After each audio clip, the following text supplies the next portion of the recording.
أعوذ بالله من الشيطان الرجيم هل جزاء الإحسان إلا الإحسان ومن دونهما جنتان فبأي آلاء ربكما تكذبان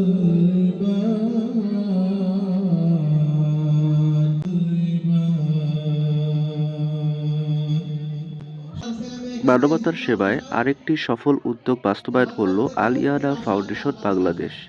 ৬ জানুয়ারি ২০২৬ সকাল ৯টা ৩০ মিনিট। স্থান ফেনী মাদ্রাসাতুস সুফা। এই দিনে মাদ্রাসাতুস সুফাতে অধ্যয়নরত গরিব, অসহায় ও দরিদ্র ছাত্রছাত্রীদের মাঝে বিনামূল্যে বই ও শিক্ষা সামগ্রী বিতরণ কর্মসূচি সফলভাবে অনুষ্ঠিত হয়। এই কর্মসূচির আওতায় শিক্ষার্থীদের হাতে তুলে দেওয়া হয় পাঠ্য বই, খাতা, কলম, পেন্সিল সহ প্রয়োজনীয় শিক্ষা উপকরণ, যা তাদের শিক্ষা কার্যক্রমকে আরও সহজ ও গতিশীল করবে ইনশাআল্লাহ। আল ইয়ানা ফাউন্ডেশনের পক্ষ থেকে জানানো হয়, শিক্ষা হচ্ছে একটি জাতির মেরুদণ্ড, আর দরিদ্র শিক্ষার্থীদের পাশে দাঁড়ানো আমাদের নৈতিক ও ঈমানি দায়িত্ব। এই মহিত উদ্যোগে মাদ্রাসার শিক্ষকবৃন্দ, শিক্ষার্থী ও স্থানীয় সুধীজনেরা সন্তোষ প্রকাশ করেন এবং আল ইয়ানা ফাউন্ডেশনের জন্য দোয়া করেন। আমি আশা করি এই মাদ্রাসা আল্লাহ তাআলা কবুল করছেন, কেন আপনাদের ভিতরে আগ্রহ আছে, আগ্রহ থাকলেই আপনারা আসছেন এখানে। আর আল্লাহর কাছে দোয়াও করি যে আল্লাহ তাআলা কবুল করেন, এই জমিনকে আল্লাহ তাআলা এলেমের জন্য, এলমে দ্বীনের জন্য কবুল করেন। এইখানে বড় বড় সাহাবাকরাম, সমস্ত সাহাবাকরাম রাদিয়াল্লাহু তাআলা আনহুম প্রশিক্ষণ লাভ করছে এবং এই প্রশিক্ষণের মাধ্যমে হুজুর সাল্লাল্লাহু আলাইহি ওয়াসাল্লাম জান্নাতের খুশখবরি দেওয়া গেছেন যে এই আমার সাহাবাকে যেই অনুসরণ করে, যে কোনো সাহাবাকে সে জান্নাতে যাবে। আমি বিশেষভাবে অভিভাবকদেরকে বলবো এবং বিশেষভাবে মাদেরকে বলবো যে আপনারা আপনাদের ভূমিকা হচ্ছে সর্বশ্রেষ্ঠ ভূমিকা এবং সর্বোত্তম ভূমিকা। শিক্ষকের চেয়ে বেশি ভূমিকা রাখতে হবে মাকে। একটা হচ্ছে মা তার সুন্দর পরিবেশ এবং খানার ভিতরেও অনেক ভেজাল আছে। আমার মনে আছে, আমার মা যখন আমাকে বিবাহ করাইছে তখন আমার স্ত্রীকে বলছে যে আমার এই ছেলেকে আমি কোনো দিন অজু ছাড়া খানা পাকায় খাওয়াইনি।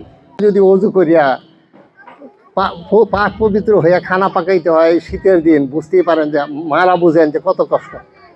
তো মাদেরকে আমি অনুরোধ করব, আপনারা আপনাদের ছেলেদেরকে বাহিরে খানা না খাওয়ায়া, বিশেষ করে বাহিরে খানা খাওয়াইলে সব দিক দিয়েই মুশকিল। আপনারা জানেন বিভিন্ন ধরনের খানার মধ্যে ভেজাল, এই ভেজাল খায় বিভিন্ন অসুস্থতা হয় এবং বিভিন্ন রোগ হয়। নিজে বানায় খানা খাওয়াইবেন, বিভিন্ন খানা না খাওয়ায় নিজে বানায় খাওয়াইবেন।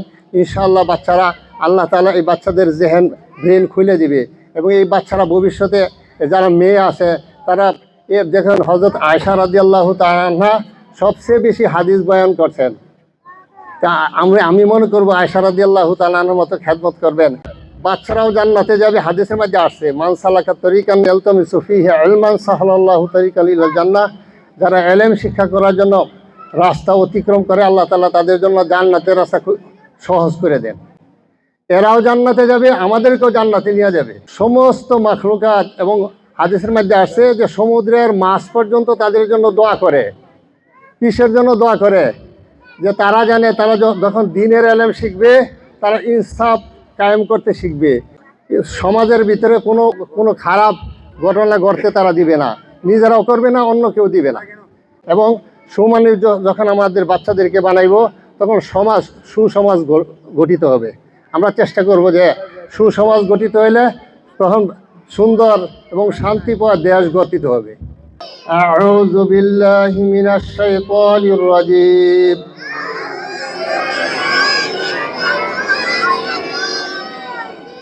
বিসমিল্লাহির রহমানির রহিম।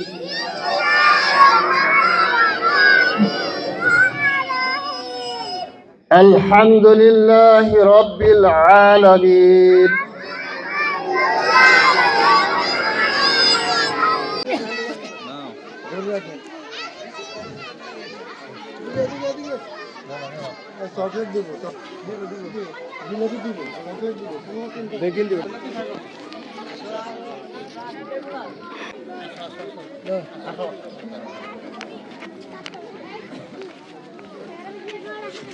আসসালামু আলাইকুম রহমতুল্লাহি ওয়া বারাকাতুহু। পরশুরামে এসেছি আলিয়ানা ফাউন্ডেশনের পক্ষ থেকে। আজকে এই মাদ্রাসা প্রফেসর কাজী মীর কাশেম আলী রহমতুল্লাহ আলাইহির প্রতিষ্ঠিত মাদ্রাসাতুস সুফা শলিয়া কাজীবাড়ি পরশুরাম ফেনী। আজকে আমাদের এখানে বই ও শিক্ষা সামগ্রী বিতরণ হয়েছে যারা অসহায়, দরিদ্র এবং এতিম বাচ্চাদের মাঝে। আজকে আমরা সাক্ষাৎকার নিচ্ছি যিনি এই মাদ্রাসা করে গিয়েছিলেন, মীর প্রফেসর কাশেম আলী সাহেব। উনি আজকে দুনিয়াতে নেই, ওনার সন্তানেরা আছে। ওনার সবথেকে ছোট সন্তান হযরত মাওলানা তুষার আহমেদ সাহেব। ওনার কাছে আমরা জানতে চাবো যে আজকে আলিয়ানা ফাউন্ডেশনের পক্ষ থেকে যেই বই এবং শিক্ষা সামগ্রী বিতরণ করা হয়েছে এই বিষয়ে উনি কিছু কথা আমাদেরকে বলবেন। আলহামদুলিল্লাহ, আজকে মাদ্রাসাতুস সুফার আয়োজনে আলিয়ানা ফাউন্ডেশনের ব্যবস্থাপনায় একটি চমৎকার বই বিতরণ অনুষ্ঠান এবং শিক্ষা সামগ্রী বিতরণ অনুষ্ঠানের আয়োজন করা হয়েছিল। আমি আলিয়ানা ফাউন্ডেশনের কর্তৃপক্ষকে ধন্যবাদ জানাই যে আমাদের এই প্রত্যন্ত অঞ্চলে গরিব, অসহায়, মেধাবী এবং এতিম বাচ্চাদের মাঝে যে তারা শিক্ষা সামগ্রী এবং বই বিতরণ অনুষ্ঠানটি আয়োজন করেছেন, এই জন্য আল্লাহ পাকের শুকরিয়া এবং তাদের দীর্ঘায়ু কামনা করছি। এবং আমি সবসময় চাইবো বাংলাদেশের সমস্ত প্রত্যন্ত অঞ্চলে তারা তাদের কাজ জারি রাখুন। এবং এই বই এবং শিক্ষা সামগ্রীর অভাবে অনেক বাচ্চা ঝরে যায়, অনেক বাচ্চা তাদের শিক্ষা জীবনকে সংকীর্ণ করে ফেলে। তো আলিয়ানা ফাউন্ডেশনের এই মহতী উদ্যোগ জারি থাকলে ইনশাআল্লাহুল আজিজ বাংলাদেশের অত্যন্ত প্রত্যন্ত অঞ্চলের মেধাবী এবং এতিম বাচ্চারা তাদের পড়াশোনা চালু রাখতে পারবে। আমি আশা করব আলিয়ানা ফাউন্ডেশন তাদের কাজের ধারাবাহিকতায় এই কাজটি তারা সবসময় জারি রাখবেন। আলহামদুলিল্লাহ, আজ মাদ্রাসাতুস সুফা পরশুরাম ফেনীতে আলিয়ানা ফাউন্ডেশনের পক্ষ থেকে আমাদের মাদ্রাসার ছাত্রছাত্রীদের জন্য বই এবং শিক্ষা সামগ্রী বিতরণ অনুষ্ঠান হয়েছে। আলহামদুলিল্লাহ, আলিয়ানা ফাউন্ডেশনের কর্তৃপক্ষকে আমরা শুকরিয়া আদায় করছি। আল্লাহ তাআলা ওনাদেরকে উত্তম প্রতিদান দান করুন। আলিয়ানা ফাউন্ডেশনের মাধ্যমে দেশের প্রত্যন্ত অঞ্চলে হতদরিদ্র ছাত্রছাত্রীদেরকে শিক্ষা সামগ্রী সহ তাদের শিক্ষা উপকরণ, শিক্ষার ব্যবস্থা করে দেওয়া হয়। আমরা খুব খুশি হয়েছি এবং আমরা দোয়া করি আল্লাহ তাআলা যেন এই ফাউন্ডেশনকে আজীবন দায়েম এবং কায়েম রাখেন এবং যারা এই ফাউন্ডেশনের সাথে সম্পৃক্ত এবং জড়িত আছেন আল্লাহ তাআলা তাদের প্রত্যেককে উত্তম প্রতিদান দান করুন।